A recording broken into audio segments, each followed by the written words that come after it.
Today Prime News highlight from SNH. Nairobi, Kenya. Law enforcement and financial crime experts from across Africa have gathered for a workshop dedicated to promoting and implementing the Interpol Silver Notice and diffusion.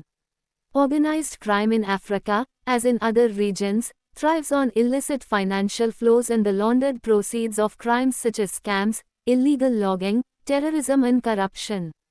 These crimes are increasingly supported by complex financial structures that span borders. Mohammed I. Amin, director of Kenya's Directorate of Criminal Investigations, said, "The Silver Notice is more than a tool, it is a symbol of global solidarity against crime. By targeting illicit wealth, we strike at the heart of criminal enterprises and uphold justice. Let us commit to leveraging this mechanism, ensuring that crime never pays, anywhere, at any time."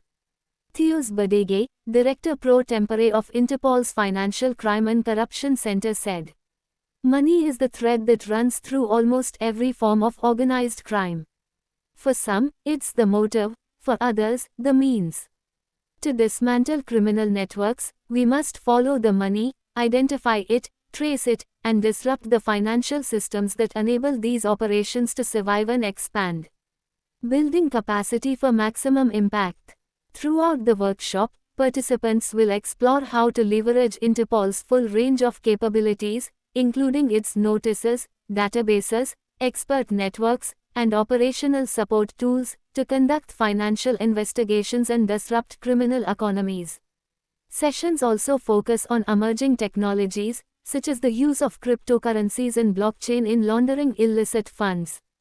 Interactive tabletop exercises and case-based discussions are designed to encourage regional exchange, identify common challenges and stimulate the practical use of silver notices in ongoing cases. The workshop was supported by German Development Cooperation through the GIZ Global Program Combating Illicit Financial Flows and the GIZ Program on Strengthening Good Governance in Kenya, as well as the EU Joint Action SECFIN Africa. Thank you for watching SNH. Do you like it? Could you please share to your circle?